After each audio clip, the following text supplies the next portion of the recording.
ਸਤਿ ਸ਼੍ਰੀ ਅਕਾਲ। ਤੁਸੀਂ ਜੁੜੇ ਹੋਏ ਹੋ ਪੰਜਾਬੀ ਰੇਡੀਓ USA ਦੇ ਨਾਲ ਤੇ ਗੱਲ ਕਰਦੇ ਹਾਂ ਪੰਜਾਬ ਦੇ ਵਿੱਚ ਹੋਣ ਜਾ ਰਹੀਆਂ ਜ਼ਿਮਨੀ ਚੋਣਾਂ ਦੇ ਬਾਰੇ। ਇਹ ਜ਼ਿਮਨੀ ਚੋਣਾਂ ਹੋਣੀਆਂ ਨੇ ਗਿੱਦੜਬਾਹਾ, ਡੇਰਾ ਬਾਬਾ ਨਾਨਕ, ਬਰਨਾਲਾ ਤੇ ਇਹਦੇ ਨਾਲ ਚੱਬੇਵਾਲ ਤੇ ਉਸ ਤੋਂ ਬਾਅਦ ਇੱਕ ਜ਼ਿਮਨੀ ਚੋਣ ਜਿਹੜੀ ਕਿ ਹੁਣੇ ਹੋਣ ਜਾ ਰਹੀ ਹੈ ਥੋੜ੍ਹੇ ਦਿਨਾਂ ਦੇ ਵਿੱਚ ਜਲੰਧਰ ਪੱਛਮੀ ਵਿਧਾਨ ਸਭਾ ਹਲਕੇ ਤੋਂ, ਕਿਉਂਕਿ ਇੱਥੇ ਸ਼ੀਤਲ ਅੰਗਰਾਲ ਜਿਹੜੇ ਭਾਜਪਾ 'ਚੋਂ ਆਏ ਤੇ ਭਾਜਪਾ ਤੋਂ ਆ ਕੇ ਆਮ ਆਦਮੀ ਪਾਰਟੀ ਦੇ ਵਿੱਚ ਵਿਧਾਇਕ ਬਣੇ। ਉਸ ਤੋਂ ਬਾਅਦ ਆਮ ਆਦਮੀ ਪਾਰਟੀ ਤੇ ਇਹਨਾਂ ਦਾ ਮਨ ਫਿੱਕਾ ਪੈ ਗਿਆ, ਫਿਰ ਭਾਜਪਾ ਚਲੇ ਗਏ ਤੇ ਆਪਣੀ ਵਿਧਾਇਕੀ ਦੇ ਅਹੁਦੇ ਤੋਂ ਅਸਤੀਫਾ ਦੇ ਗਏ। ਹੁਣ ਆਮ ਆਦਮੀ ਪਾਰਟੀ ਨੇ ਇੱਥੇ ਤੁਸੀਂ ਦੇਖੋ ਕਿ ਚੁੰਨੀ ਲਾਲ ਭਗਤ ਜਿਹੜੇ ਕਿ ਭਾਜਪਾ ਦੇ ਬੜੇ ਵੱਡੇ ਲੀਡਰ ਹੁੰਦੇ ਸੀਗੇ, ਉਹਨਾਂ ਦੇ ਬੇਟੇ ਨੇ ਮਹਿੰਦਰ ਭਗਤ, ਉਹਨਾਂ ਨੂੰ ਆਪਣਾ ਉਮੀਦਵਾਰ ਐਲਾਨਿਆ ਜਿਹੜੇ ਕਿ ਭਾਜਪਾ 'ਚੋਂ ਆਮ ਆਦਮੀ ਪਾਰਟੀ 'ਚ ਆਏ ਨੇ। ਤੇ ਭਾਜਪਾ ਨੇ ਕਿਹਨੂੰ ਉਮੀਦਵਾਰ ਐਲਾਨਿਆ? ਸ਼ੀਤਲ ਅੰਗਰਾਲ ਨੂੰ, ਜਿਹੜਾ ਪਹਿਲਾਂ ਭਾਜਪਾ 'ਚ, ਫਿਰ ਆਮ ਆਦਮੀ ਪਾਰਟੀ 'ਚ ਤੇ ਹੁਣ ਦੁਬਾਰਾ ਫਿਰ ਭਾਜਪਾ ਦੀ ਟਿਕਟ ਤੇ ਚੋਣ ਲੜ ਰਿਹਾ। ਸੋ ਖੈਰ 2022 ਦੀਆਂ ਚੋਣਾਂ ਦੇ ਦੌਰਾਨ ਵੀ ਕਹਿੰਦੇ ਮਹਿੰਦਰ ਭਗਤ ਤੇ ਸ਼ੀਤਲ ਅੰਗਰਾਲ ਇੱਕ ਦੂਜੇ ਦੇ ਵਿਰੁੱਧ ਚੋਣ ਲੜੇ ਸੀਗੇ। ਉਦੋਂ ਮਹਿੰਦਰ ਭਗਤ ਭਾਜਪਾ ਦਾ ਉਮੀਦਵਾਰ ਸੀਗਾ ਤੇ ਸ਼ੀਤਲ ਅੰਗਰਾਲ ਆਪ ਦਾ। ਹੁਣ ਦੋਨਾਂ ਦੇ ਉਲਟਾ, ਹੁਣ ਇੱਕ ਭਗਤ ਸਾਹਿਬ ਜਿਹੜੇ ਨੇ ਉਹ ਆਮ ਆਦਮੀ ਪਾਰਟੀ ਦੇ ਉਮੀਦਵਾਰ ਨੇ ਤੇ ਸ਼ੀਤਲ ਅੰਗਰਾਲ BJP ਕੰਨਿਓ ਲੜ ਰਿਹਾ, ਭਾਜਪਾ ਕੰਨਿਓ ਲੜ ਰਿਹਾ। ਕਾਂਗਰਸ ਨੇ ਹਲੇ ਉਮੀਦਵਾਰ ਨਹੀਂ ਆਪਣਾ ਐਲਾਨਿਆ ਤੇ ਇਹਦੇ ਨਾਲ ਅਕਾਲੀ ਦਲ ਨੇ ਵੀ ਨਹੀਂ ਐਲਾਨਿਆ ਤੇ ਹੋਰ ਦਲਾਂ ਨੇ ਵੀ, ਹੋਰ ਜਿਹੜੀਆਂ ਪਾਰਟੀਆਂ ਨੇ ਉਹਨਾਂ ਨੇ ਵੀ ਆਪਣਾ ਉਮੀਦਵਾਰ ਨਹੀਂ ਐਲਾਨਿਆ। ਭਾਜਪਾ ਤੇ ਆਮ ਆਦਮੀ ਪਾਰਟੀ ਇੱਥੇ ਚੋਣ ਮੈਦਾਨ ਦੇ ਵਿੱਚ ਨੇ। ਤੇ ਜੇਕਰ ਜਿਹੜੇ ਹੁਣ ਲੋਕ ਸਭਾ ਚੋਣਾਂ ਦੇ ਨਤੀਜੇ ਨੇ ਉਹਦੇ ਵਿੱਚ ਜੇ ਗੱਲ ਕਰੀਏ ਤਾਂ ਕਾਂਗਰਸ ਪਾਰਟੀ ਨੇ ਇੱਥੋਂ ਮਾਮੂਲੀ ਲੀਡ ਹਾਸਲ ਕੀਤੀ ਹੈ। ਦੂਜੇ ਨੰਬਰ ਤੇ ਆਮ ਆਦਮੀ ਪਾਰਟੀ ਹੈ, ਭਾਜਪਾ ਹੈ, ਤੇ ਤੀਜੇ ਨੰਬਰ ਤੇ ਇੱਥੋਂ ਆਮ ਆਦਮੀ ਪਾਰਟੀ ਹੈ ਤੇ ਚੌਥੇ ਨੰਬਰ ਤੇ ਸ਼ਾਇਦ, ਪੰਜਵੇਂ ਤੇ ਸ਼ਾਇਦ ਅਕਾਲੀ ਦਲ ਹੈ। ਭਾਜਪਾ ਦਾ ਹੱਥ ਇੱਥੇ ਮੋਹਰੀ ਲੱਗਦਾ ਕਿਉਂਕਿ ਕਾਂਗਰਸ ਨੂੰ ਉਹਨੇ ਤਕੜੀ ਟੱਕਰ ਜਿਹੜੀ ਉਹ ਦਿੱਤੀ ਹੈ। ਤੇ ਇਸ ਕਰਕੇ ਆਪਾਂ ਇਹ ਵੀ ਕਹਿ ਸਕਦੇ ਹਾਂ ਕਿ ਜਿਹੜੀਆਂ ਦੂਜੀਆਂ ਜ਼ਿਮਨੀ ਚੋਣਾਂ ਹੋਣੀਆਂ ਨੇ, ਚਾਹੇ ਉਹ ਚੱਬੇਵਾਲ ਦੀ ਹੈ, ਚਾਹੇ ਉਹ ਗਿੱਦੜਬਾਹਾ ਦੀ ਹੈ, ਚਾਹੇ ਉਹ ਡੇਰਾ ਬਾਬਾ ਨਾਨਕ ਦੀ ਹੈ, ਚਾਹੇ ਉਹ ਬਰਨਾਲੇ ਦੀ ਹੈ, ਮਤਲਬ ਇੱਕ ਜਿਹੜੀ ਚੋਣ ਚਰਚਾ ਉਹ ਤਾਂ ਪੰਜਾਬ ਦੇ ਵਿੱਚ ਚੱਲਣੀ ਹੈ। ਦਲ ਬਦਲੀਆਂ ਜਿਹੜੀਆਂ ਨੇ, ਪਰ ਕੀ ਤੁਹਾਨੂੰ ਪਤਾ ਹੈ ਕਿ ਇਹਨਾਂ ਚੋਣਾਂ ਦਾ ਖਰਚਾ ਆਮ ਲੋਕਾਂ 'ਤੇ ਪੈਂਦਾ। ਆਮ ਲੋਕਾਂ ਜਦੋਂ ਚੋਣ ਜ਼ਾਬਤਾ ਲੱਗਦਾ ਤੇ ਕੰਮ ਵੀ ਆਮ ਲੋਕਾਂ ਦਾ ਹੀ ਖੜਦਾ। ਹੁਣ ਜਿਹੜਾ ਵਿਧਾਇਕ, ਮੰਨ ਲਓ ਕੋਈ ਵੀ ABCD ਕੋਈ ਵਿਧਾਇਕ ਹੈ, ਉਹ ਮੈਂਬਰ ਪਾਰਲੀਮੈਂਟ ਬਣ ਗਿਆ, ਉਹਦੇ 'ਚ ਉਹਦਾ ਤਾਂ ਪਰਸਨਲੀ ਫਾਇਦਾ ਹੋ ਗਿਆ ਕਿ ਚਲੋ ਉਹਦਾ ਗ੍ਰੇਡ ਉੱਚਾ ਹੋ ਗਿਆ ਤੇ ਪਾਰਟੀ ਦਾ ਵੀ ਫਾਇਦਾ ਹੋ ਗਿਆ, ਪਾਰਟੀ ਦਾ ਇੱਕ ਮੈਂਬਰ ਪਾਰਲੀਮੈਂਟ ਜਿੱਤ ਗਿਆ। ਪਰ ਲੋਕਾਂ ਦਾ ਕੀ ਕਸੂਰ ਹੈ? ਲੋਕਾਂ ਨੂੰ ਤੁਸੀਂ ਕਾਹਦੀ ਸਜ਼ਾ ਲਾਈ ਹੈ? ਲੋਕਾਂ ਦੇ ਪੈਸੇ ਦੇ ਕਿਉਂ ਦੁਸ਼ਮਣ ਬਣੇ ਆ? ਲੋਕਾਂ ਨੇ ਤੁਹਾਨੂੰ ਚੁਣਿਆ ਸੀ ਵਿਧਾਇਕ, ਤੁਸੀਂ ਇਕੱਲੀ ਵਿਧਾਇਕੀ ਤੋਂ ਨਹੀਂ ਭੱਜੇ, ਤੁਸੀਂ ਆਪਣੀ ਜ਼ਿੰਮੇਵਾਰੀ ਤੋਂ ਵੀ ਭੱਜੇ ਆ। ਤਾਜ਼ਾ ਮਾਮਲਾ ਰਾਹੁਲ ਗਾਂਧੀ ਦਾ ਹੀ ਲੈ ਲਓ, ਕਾਂਗਰਸੀਆਂ ਦੀ ਵੀ ਗੱਲ ਕਰਾਂਗੇ ਕਿਉਂਕਿ ਸ਼ੀਤਲ ਅੰਗਰਾਲ ਦੀ ਤਾਂ ਗੱਲ ਹੋਣੀ ਚਾਹੀਦੀ ਹੈ। ਰਾਹੁਲ ਗਾਂਧੀ ਰਾਏਬਰੇਲੀ ਤੇ ਵਾਇਨਾਡ ਤੋਂ ਜਿੱਤ ਗਏ 2 ਥਾਵਾਂ ਤੋਂ। ਹੁਣ ਜਦੋਂ ਕੋਈ ਲੀਡਰ 2 ਥਾਵਾਂ ਤੋਂ ਚੋਣ ਲੜਦਾ, ਪਹਿਲੀ ਗੱਲ ਤਾਂ ਲੋਕਾਂ ਨੂੰ ਚਾਹੀਦਾ ਕਿ ਉਹਨੂੰ ਅੱਗੇ ਤੋਂ ਇਹ ਸਬਕ ਸਿਖਾਇਆ ਜਾਵੇ ਕਿ 2 ਥਾਵਾਂ ਤੋਂ ਨਹੀਂ ਲੜਨਾ। ਪਰ ਅੱਜ ਦੀ ਇਸ ਰਿਪੋਰਟ ਦੇ ਵਿੱਚ ਤੁਹਾਨੂੰ ਇਹ ਵੀ ਦੱਸਾਂਗੇ ਕਿ 2 ਥਾਵਾਂ ਤੋਂ ਕਿਹੜੇ ਲੀਡਰ ਚੋਣ ਲੜੇ ਨੇ। ਖੈਰ ਹੁਣ ਉਹਨਾਂ ਨੇ ਜਿਹੜੀ ਵਾਇਨਾਡ ਸੀਟ ਹੈ ਉਹ ਦੱਸਦੇ ਆ ਕਿ ਛੱਡ ਦਿੱਤੀ ਹੈ ਪ੍ਰਿਯੰਕਾ ਗਾਂਧੀ ਦੇ ਲਈ।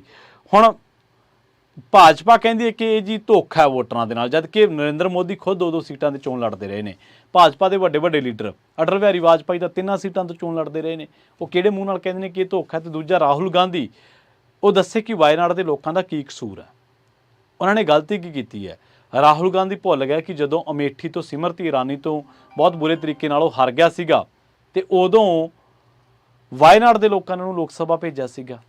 ਸੋ ਵਾਇਨਾਡ ਦੇ ਲੋਕਾਂ ਨੇ ਤਾਂ ਉਹਨੂੰ ਪ੍ਰਤੀਨਿਧਤਾ ਜਾਂ ਨੁਮਾਇੰਦਗੀ ਬਖਸ਼ੀ ਹੈ ਨਾ, ਪਰ ਇਸ ਵਾਰੀ ਉਹ ਵਾਇਨਾਡ ਤੋਂ ਭੱਜ ਗਿਆ। ਰਾਏਬਰੇਲੀ ਸੀਟ ਉਹਨਾਂ ਨੇ ਰੱਖ ਲਈ ਕਿਉਂਕਿ ਘਰ ਦੀ ਸੀਟ ਮੰਨੀ ਜਾਂਦੀ ਹੈ।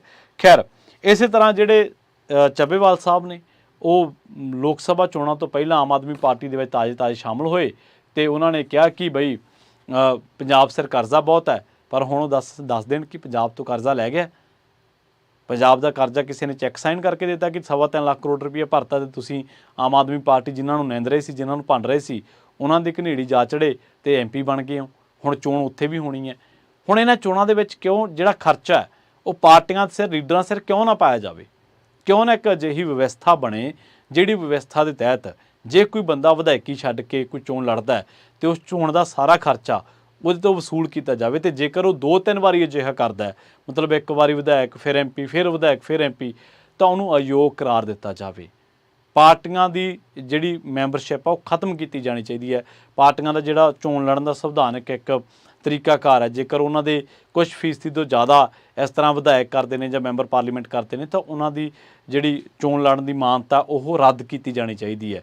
ਫਿਰ ਹੀ ਇਹ ਲੀਡਰ ਜਾਂ ਪਾਰਟੀਆਂ ਕੁਛ ਕਿਸੇ ਸਟੈਂਡ 'ਤੇ, ਕਿਸੇ ਸਿਧਾਂਤ 'ਤੇ, ਕਿਸੇ ਅਸੂਲ 'ਤੇ ਖੜ੍ਹ ਸਕਦੀਆਂ, ਅਦਰਵਾਈਜ਼ ਨਹੀਂ ਖੜ੍ਹ ਸਕਦੇ। ਹੁਣ ਸ਼ੀਤਲ ਅੰਗਰਾਲ ਦੀ ਗੱਲ ਕਰ ਲਓ, ਪਹਿਲਾਂ ਭਾਜਪਾ 'ਚ ਸੀਗੇ, ਹੁਣ ਆਮ ਆਦਮੀ ਪਾਰਟੀ 'ਚ ਆ ਕੇ ਵਿਧਾਇਕ ਬਣ ਗਏ। ਹੁਣ 2 ਸਾਲਾਂ ਦੇ ਵਿੱਚ ਪਤਾ ਨਹੀਂ ਕੀ ਅਜਿਹਾ ਵਾਪਰਿਆ ਕਿ ਜਾ ਕੇ ਅਸਤੀਫਾ ਦੇ ਗਏ ਤੇ ਫਿਰ ਚਲੇ ਗਏ। ਹੁਣ ਲੋਕਾਂ ਨੂੰ ਚਾਹੀਦਾ ਕਿ ਉਹਨਾਂ ਨੂੰ ਜਿਤਾਉਣਾ ਹੈ ਜਾਂ ਉਹਨਾਂ ਨੂੰ ਨਹੀਂ ਜਿਤਾਉਣਾ। ਮੈਂ ਨਹੀਂ ਇਹ ਗੱਲ ਕਹਿੰਦਾ ਕਿ ਕਿਹਨੂੰ ਵੋਟਾਂ ਪਾਉਣੀਆਂ ਕਿਹਨੂੰ ਨਹੀਂ ਪਾਉਣੀਆਂ, ਪਰ ਰਾਹੁਲ ਗਾਂਧੀ ਤੋਂ ਲੈ ਕੇ ਚੱਬੇਵਾਲ ਜਾਂ ਹੋਰ ਜਿੰਨੇ ਲੀਡਰ ਫਿਰਦੇ ਨੇ ਜਿਹੜੇ ਆਪਣੀਆਂ ਵਿਧਾਇਕੀਆਂ ਛੱਡ ਕੇ ਗਏ ਨੇ, ਤੇ ਇਹਨਾਂ ਨੂੰ ਲੋਕਾਂ ਨੂੰ ਚਾਹੀਦਾ ਕਿ ਇਹਨਾਂ ਨੂੰ ਇੱਕ ਵਾਰੀ ਸਬਕ ਜਿਹੜਾ ਉਹ ਜ਼ਰੂਰ ਸਿਖਾਇਆ ਜਾਵੇ। ਪਰ ਖੈਰ ਇਹ ਕਹਿੰਦੇ ਕਿ ਕੋਈ ਪਹਿਲੀ ਵਾਰ ਥੋੜ੍ਹੋ ਹੈ, ਇੱਥੇ ਤਾਂ ਅਜਿਹੇ ਲੋਕ ਵੀ ਹੋਏ ਨੇ, ਲੀਡਰ ਵੀ ਹੋਏ ਨੇ ਜਿਹੜੇ ਇੱਕ ਵਾਰੀ 2-2 ਥਾਵਾਂ ਤੋਂ ਚੋਣ ਲੜੇ ਨੇ ਤੇ ਪ੍ਰਧਾਨ ਮੰਤਰੀ ਵੀ ਬਣੇ ਨੇ। 2-2 ਸੀਟਾਂ ਜਿੱਤਣ ਦੀ ਸੂਰਤ ਦੇ ਵਿੱਚ ਇੱਕ ਸੀਟ ਜਿਹੜੀ ਖਾਲੀ ਕਰਨੀ ਪੈਂਦੀ ਹੈ ਤੇ ਸਰਕਾਰੀ ਖਜ਼ਾਨੇ ਲਈ ਇਹ ਸਿਆਸੀ ਸੌਦਾ ਭਾਰੀ ਪੈਂਦਾ, ਕਿਉਂਕਿ ਪੰਜਾਬ ਦੇ ਵਿੱਚ ਤਾਂ ਵਿਧਾਨ ਸਭਾ 2 ਸੀਟਾਂ ਤੇ ਲੜਨ ਦਾ ਰੁਝਾਨ ਕਾਫੀ ਪੁਰਾਣਾ ਹੈ। ਪ੍ਰਕਾਸ਼ ਸਿੰਘ ਬਾਦਲ ਕਹਿੰਦੇ ਜਦੋਂ 1997 ਦੀਆਂ ਵਿਧਾਨ ਸਭਾ ਚੋਣਾਂ ਦੇ ਵਿੱਚ ਉਤਰੇ ਸੀ ਤਾਂ ਲੰਬੀ ਦੇ ਨਾਲ ਉਹ ਕਿਲ੍ਹਾ ਰਾਏਪੁਰ ਤੋਂ ਵੀ ਕਾਗਜ਼ ਭਰੇ ਸੀ ਉਹਨਾਂ ਨੇ। ਉਹ ਦੋਵੇਂ ਸੀਟਾਂ ਜਿੱਤ ਕੇ ਮਗਰੋਂ ਬਾਦਲ ਨੇ ਕਿਲ੍ਹਾ ਰਾਏਪੁਰ ਦੀ ਸੀਟ ਤੋਂ ਅਸਤੀਫਾ ਦੇ ਦਿੱਤਾ ਤੇ ਜ਼ਿਮਨੀ ਚੋਣ ਦੇ ਵਿੱਚ ਜਗਦੀਸ਼ ਸਿੰਘ ਅਰਚਾ ਅਕਾਲੀ ਦਲ ਵੱਲੋਂ ਹੀ ਫਿਰ ਜਿੱਤ ਗਏ। ਸਾਲ 2017 ਦੀਆਂ ਵਿਧਾਨ ਸਭਾ ਚੋਣਾਂ ਦੇ ਵਿੱਚ ਕੈਪਟਨ ਅਮਰਿੰਦਰ ਸਿੰਘ ਪਟਿਆਲਾ ਤੇ ਲੰਬੀ ਹਲਕੇ ਤੋਂ ਚੋਣ ਲੜੇ। ਪਟਿਆਲਾ ਤੋਂ ਅਮਰਿੰਦਰ ਸਿੰਘ ਨੇ ਡਾਕਟਰ ਬਲਵੀਰ ਸਿੰਘ ਨੂੰ ਹਰਾ ਦਿੱਤਾ ਸੀ। 2017 ਦੀ ਮੈਂ ਗੱਲ ਕਰ ਰਿਹਾ, ਜਦਕਿ ਲੰਬੀ ਦੇ ਵਿੱਚ ਉਹ ਬਾਦਲ ਤੋਂ ਹਾਰ ਗਏ ਸੀਗੇ। ਤਤਕਾਲੀ ਮੁੱਖ ਮੰਤਰੀ ਚਰਨਜੀਤ ਚੰਨੀ 2022 ਦੇ ਵਿੱਚ ਜਦੋਂ ਵਿਧਾਨ ਸਭਾ ਚੋਣਾਂ ਸੀਗੀਆਂ, ਭਦੌੜ ਤੋਂ ਵੀ ਲੜੇ ਤੇ ਚਮਕੌਰ ਸਾਹਿਬ ਤੋਂ ਵੀ ਲੜੇ, ਦੋਨਾਂ ਤੋਂ ਹਾਰ ਗਏ। ਆਪ ਦੇ ਲਾਭ ਸਿੰਘ ਉਗੋਕੇ ਤੋਂ ਉਹ ਭਦੌੜੋਂ ਹਾਰ ਗਏ ਤੇ ਚਮਕੌਰ ਸਾਹਿਬ ਤੋਂ ਡਾਕਟਰ ਚਰਨਜੀਤ ਸਿੰਘ ਤੋਂ ਹਾਰ ਗਏ। ਇਸੇ ਤਰ੍ਹਾਂ ਪੀਪਲਜ਼ ਪਾਰਟੀ ਆਫ ਪੰਜਾਬ ਦੇ ਮਨਪ੍ਰੀਤ ਸਿੰਘ ਬਾਦਲ 2012 ਦੇ ਵਿੱਚ ਹਲਕਾ ਮੌੜ ਤੇ ਗਿੱਦੜਬਾਹਾ ਤੋਂ ਚੋਣ ਲੜੀ ਸੀ ਉਹਨਾਂ ਨੇ, ਪਰ ਦੋਨਾਂ ਥਾਵਾਂ ਤੋਂ ਹਾਰ ਗਏ। ਸੋ ਬਹੁਤ ਸਾਰੇ ਲੋਕ ਨੇ, ਬਹੁਤ ਸਾਰੇ ਐਸੇ ਲੀਡਰ ਨੇ ਜਿਨ੍ਹਾਂ ਨੇ ਚੋਣ ਵੱਖ-ਵੱਖ ਥਾਵਾਂ ਤੋਂ ਲੜੀ, ਪਰ ਕਿਸੇ ਦੇ ਪੱਲੇ ਜਿੱਤ ਪਈ, ਕਿਸੇ ਦੇ ਪੱਲੇ ਹਾਰ ਪਈ। ਪਰ ਆਪਾਂ ਜਿਹੜੀ ਗੱਲ ਕਰਦੇ ਹਾਂ ਉਹ ਇਹ ਗੱਲ ਹੈ ਕਿ ਜਿਹੜੇ ਲੋਕ ਕੁਝ ਸਮੇਂ ਬਾਅਦ ਜਿਨ੍ਹਾਂ ਨੂੰ ਲੱਗਦਾ ਕਿ ਮੈਂ MP ਬਣ ਜਾਵਾਂ, ਮੈਂ ਪਾਰਟੀ ਬਦਲ ਲਵਾਂ, ਉਹਨਾਂ ਲਈ ਕੋਈ ਐਸੀ ਵਿਵਸਥਾ ਬਣਨੀ ਚਾਹੀਦੀ ਹੈ ਜਿਹਦੇ ਨਾਲ ਇਹ ਲੀਡਰ ਲੋਕਾਂ ਦੇ ਉੱਤੇ ਬੋਝ ਨਾ ਬਣਨ, ਲੋਕਾਂ ਦੇ ਸਿਰ ਭਾਰ ਨਾ ਬਣਨ। ਹੁਣ ਦੇਖੋ ਪੰਜਾਬ ਦੇ ਚਰਚਾ ਚੱਲ ਹੀ ਰਹੀ ਹੈ ਨਾ ਕਿ ਮੁੱਖ ਮੰਤਰੀ ਸਾਹਿਬ ਉੱਥੇ ਜਲੰਧਰ ਦੇ ਵਿੱਚ ਕਿਰਾਏ ਦੇ ਮਕਾਨ 'ਤੇ ਰਹਿਣਗੇ। ਇਹ ਕੋਈ ਮੁੱਖ ਮੰਤਰੀ ਸਾਹਿਬ ਪਹਿਲੇ ਥੋੜ੍ਹਾ ਜਿਹੜੇ ਇਸ ਤਰ੍ਹਾਂ ਕਰ ਰਹੇ ਨੇ ਜ਼ਿਮਨੀ ਚੋਣਾਂ ਦੇ ਵਿੱਚ ਜਿੱਤਣ ਦੇ ਲਈ। ਜ਼ਿਮਨੀ ਚੋਣਾਂ ਦੇ ਵਿੱਚ ਤਾਂ ਆਮ ਹੀ ਕਿਹਾ ਜਾਂਦਾ ਕਿ ਸੱਤਾਧਾਰੀ ਧਿਰ ਜਿਹੜੀ ਹੁੰਦੀ ਹੈ ਉਹ ਹਾਵੀ ਹੁੰਦੀ ਹੈ, ਕਿਉਂਕਿ ਮਸ਼ੀਨਰੀ ਉਹਦੀ ਹੁੰਦੀ ਹੈ, ਅਫਸਰ ਉਹਦੀ ਥੋੜ੍ਹੀ ਜਿਹੀ ਪ੍ਰੋ ਕਰਦੇ ਨੇ, ਉਹਦੇ ਪ੍ਰੋ ਹੁੰਦੇ ਨੇ, ਕਿਉਂਕਿ ਉਹਨਾਂ ਨੇ ਕੰਮ ਲੈਣੇ ਹੁੰਦੇ ਆ ਗੌਰਮੈਂਟ ਦੇ ਵਿੱਚ ਰਹਿ ਕੇ। ਅਫਸਰ ਵੀ ਕਿਤੇ ਨਾ ਕਿਤੇ ਝੁਕਾਅ ਹੁੰਦਾ, ਉਲਾਰਵਾਦੀ ਹੁੰਦੇ ਆ ਸਰਕਾਰ ਪ੍ਰਤੀ। ਅਤੇ ਦੂਜਾ ਇਹ ਕਿਹਾ ਜਾਂਦਾ ਕਿ ਸਰਕਾਰ ਆਪਣੀ ਮਸ਼ੀਨਰੀ ਵਰਤਦੀ ਹੈ ਤਾਂ ਇਸ ਕਰਕੇ ਉਹ ਥੋੜ੍ਹਾ ਹਾਵੀ ਹੁੰਦੀ ਹੈ। ਪਰ ਇੱਥੇ ਚੋਣਾਂ ਹਾਰੀਆਂ ਵੀ ਨੇ, ਬਥੇਰੀਆਂ ਪਾਰਟੀਆਂ ਨੇ ਜ਼ਿਮਨੀ ਚੋਣਾਂ ਹਾਰੀਆਂ ਵੀ ਨੇ। ਜ਼ਿਮਨੀ ਚੋਣਾਂ ਹਾਰਨ ਦਾ ਪਹਿਲਾ ਜਿਹੜਾ ਰਿਕਾਰਡ ਆ ਉਹ ਤਾਂ ਇਹਨਾਂ ਦਾ ਹੀ ਹੈ। ਕੁਛ ਹੀ ਸਮੇਂ ਬਾਅਦ ਲੋਕ ਸਭਾ ਚੋਣ ਜਿਹੜੀ ਉਹ ਹਾਰ ਗਏ ਸੀਗੇ ਆਮ ਆਦਮੀ ਪਾਰਟੀ ਵਾਲੇ ਸੰਗਰੂਰ ਤੋਂ, ਜਦੋਂ ਸਰਕਾਰ ਤਾਜ਼ੀ ਬਣੀ ਸੀ। ਇਸੇ ਤਰ੍ਹਾਂ ਜੇ ਗੱਲ ਕਰੀਏ ਤਾਂ ਜਦੋਂ ਮਨਪ੍ਰੀਤ ਸਿੰਘ ਬਾਦਲ ਜਿੱਤੇ ਸੀਗੇ ਤਾਂ ਉਦੋਂ ਬੇਅੰਤ ਸਿੰਘ ਦੀ ਸਰਕਾਰ ਸੀਗੀ 1996 ਦੇ ਵਿੱਚ, ਉਹ ਵੀ ਚੋਣ ਹਾਰ ਗਏ ਸੀ ਗਿੱਦੜਬਾਹਾ ਦੀ ਬਾਏਪੁਰ ਚੋਣ। ਇਸ ਤਰ੍ਹਾਂ ਪਾਰਟੀਆਂ ਨੇ ਚੋਣਾਂ ਬਥੇਰੀਆਂ ਲੁੱਟੀਆਂ ਵੀ ਹੈ, ਜਿੱਤੀਆਂ ਵੀ ਹੈ ਸਿਆਸੀ ਪਾਰਟੀਆਂ। ਜਦੋਂ ਮੋਗੇ ਦੀ ਜ਼ਿਮਨੀ ਚੋਣ ਹੋਈ ਸੀ ਪ੍ਰਕਾਸ਼ ਸਿੰਘ ਬਾਦਲ ਨੇ ਵੀ ਉੱਥੇ ਡੇਰੇ ਲਾ ਲਏ ਸੀ। ਇਸ ਤਰ੍ਹਾਂ ਜਦੋਂ ਕੈਪਟਨ ਅਮਰਿੰਦਰ ਸਿੰਘ ਦਾ ਰਾਜ ਸੀਗਾ ਤੇ ਮਲੋਟ ਦੀ ਜ਼ਿਮਨੀ ਚੋਣ ਹੋਈ ਸੀ, ਕੈਪਟਨ ਅਮਰਿੰਦਰ ਸਿੰਘ ਨੇ ਵੀ ਉੱਥੇ ਡੇਰੇ ਲਾ ਲਏ ਸੀ। ਸੋ ਇਹ ਕੋਈ ਨਵਾਂ ਕੰਮ ਤਾਂ ਹੈ ਨਹੀਂ ਗਾ, ਪਰ ਹਾਂ ਜੇਕਰ ਇਨਕਲਾਬੀ ਲੋਕ ਇਸ ਤਰ੍ਹਾਂ ਕਰਨਗੇ ਜਿਹੜੇ ਆਪਣੇ ਆਪ ਨੂੰ ਕਹਿੰਦੇ ਸੀ ਕਿ ਅਸੀਂ ਭਗਤ ਸਿੰਘ ਦੇ ਵਾਰਸ ਹਾਂ, ਤਾਂ ਫਿਰ ਜੇਕਰ ਉਹ ਰਵਾਇਤੀ ਧਿਰਾਂ ਵਾਂਗੂ ਵਿਚਰਨਗੇ ਤਾਂ ਫਿਰ ਇਹਦਾ ਮਤਲਬ ਇਹ ਹੈ ਕਿ ਉਹ ਦੂਜਿਆਂ ਨਾਲੋਂ ਕਿ ਬਹੁਤੇ ਵੱਖਰੇ ਨਹੀਂ ਗੇ। ਪਰ ਆਪਾਂ ਜਿਵੇਂ ਮੁੱਢ ਤੋਂ ਹੀ ਸਵਾਲ ਖੜਾ ਕੀਤਾ ਸੀਗਾ ਕਿ ਜੇਕਰ ਕੋਈ ਲੀਡਰ MLA ਤੋਂ MP ਬਣਨ ਦੀ ਸੂਰਤ ਦੇ ਵਿੱਚ ਸੀਟ ਖਾਲੀ ਕਰਦਾ, ਜੇਕਰ ਕੋਈ ਪਾਰਟੀ ਛੱਡ ਕੇ ਜਾਂਦਾ ਜਾਂ ਪਾਰਟੀ ਕਹਿੰਦੀ ਹੈ ਕਿ ਤੂੰ ਚੋਣ ਲੜ, ਤਾਂ ਉਸ ਸੂਰਤ ਦੇ ਵਿੱਚ ਉਸ ਲੀਡਰ ਤੇ ਉਸ ਪਾਰਟੀ ਨੂੰ ਕੋਈ ਨਾ ਕੋਈ ਸਬਕ ਜ਼ਰੂਰ ਮਿਲਣਾ ਚਾਹੀਦਾ। ਨਹੀਂ ਤਾਂ ਇਹ ਇਕੱਲਾ ਲੋਕ ਫਤਵੇ ਦਾ ਹੀ ਮਜ਼ਾਕ ਨਹੀਂ ਉਡਾਉਂਦੇ, ਇਕੱਲਾ ਲੋਕਾਂ ਦੇ ਵੋਟਰ ਦੇ ਮੈਂਡੇਟ ਦਾ ਮਜ਼ਾਕ ਨਹੀਂ ਉਡਾਉਂਦੇ। ਇਹ ਆਪਣੀਆਂ ਸਿਆਸੀ ਇੱਛਾਵਾਂ ਦੀ ਖਾਤਰ, ਇਹ ਆਪਣੇ ਆਪ ਨੂੰ ਅੱਗੇ ਲਿਜਾਣ ਦੀ ਖਾਤਰ ਸਰਕਾਰ ਦੇ ਖਜ਼ਾਨੇ ਦੇ ਉੱਤੇ, ਪੰਜਾਬੀਆਂ ਦੇ ਖਜ਼ਾਨੇ ਦੇ ਉੱਤੇ, ਲੋਕਾਂ ਦੇ ਖਜ਼ਾਨੇ ਦੇ ਉੱਤੇ ਬੋਝ ਪਾਉਣ ਤੋਂ ਵੀ ਭੋਰਾ ਨਹੀਂ ਡਰਦੇ।